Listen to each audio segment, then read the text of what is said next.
আরও একবার ভারতকে হতাশ করল ট্রাম্প। আমদানি রপ্তানি বাণিজ্যে পাল্টা ব্যবস্থা হিসেবে ভারতীয় পণ্যে উচ্চ হারে শুল্ক আরোপের হুমকি দিয়ে ভারতকে আবারও হতাশ করলেন নবনির্বাচিত মার্কিন প্রেসিডেন্ট ডোনাল্ড ট্রাম্প। চীনের উপর উচ্চ হারে শুল্ক আরোপের হুমকি নিয়ে এক প্রশ্নের জবাবে ভারতের প্রসঙ্গ টানেন নবনির্বাচিত মার্কিন প্রেসিডেন্ট। তিনি মনে করিয়ে দেন, মার্কিন পণ্যে উচ্চ হারে শুল্ক আরোপ করা দুটি দেশ হচ্ছে ভারত আর ব্রাজিল। ট্রাম্প বলেছেন, উল্লেখিত দুটি দেশ মার্কিন পণ্যে 100 বা 200% শুল্ক আরোপ করলে যুক্তরাষ্ট্রেও তাদের পণ্য রপ্তানি করতে হলে সমপরিমাণ শুল্ক দিতে হবে। গত নভেম্বরে মার্কিন নির্বাচনে ট্রাম্প বিজয়ী হলে তার সাথে ভারতের প্রধানমন্ত্রী নরেন্দ্র মোদীর সুসম্পর্কের বিষয়টি সামনে এনে ব্যাপক প্রচারে নামে নয়াদিল্লি। উল্লেখ্য, গত সপ্তাহে ভারতকে অসহযোগী দেশের তালিকাভুক্ত করেছে যুক্তরাষ্ট্রের অভিবাসন ও শুল্ক প্রয়োগ সংস্থা ICE। এতে যুক্তরাষ্ট্র থেকে বিতরণের হুমকিতে পড়েছেন ভারতের 18,000 অবৈধ অভিবাসী।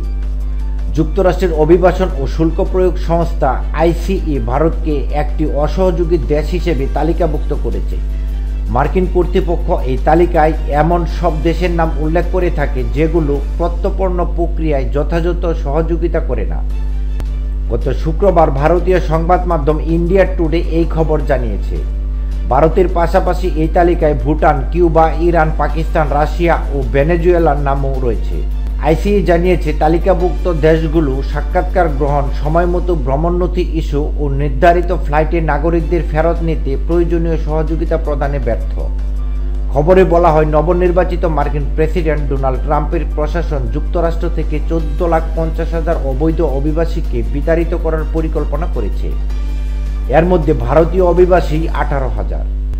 ICE এর তথ্য অনুযায়ী সাম্প্রতিক বছরগুলোতে যুক্তরাষ্ট্রে অবৈধভাবে প্রবেশের চেষ্টাকালে প্রায় 90,000 ভারতীয়কে আটক করা হয়েছে, যাদের অধিকাংশই পাঞ্জাব, গুজরাট এবং অন্ধ্রপ্রদেশের।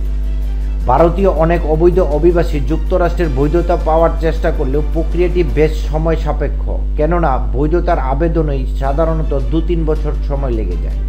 যুক্তরাষ্ট্রে অবৈধ অভিবাসীর সংখ্যায় ভারতকেও ছাড়িয়ে গেছে আরও 12টি দেশ। এ তালিকায় শীর্ষে রয়েছে হন্ডুরাস, 2,61,000 অবৈধ অভিবাসী। 2,53,000 অবৈধ অভিবাসী নিয়ে দ্বিতীয় অবস্থানে রয়েছে গুয়াতেমালা। এছাড়া এশিয়ার মধ্যে 37,908 জন অভিবাসী নিয়ে শীর্ষে রয়েছে চীন।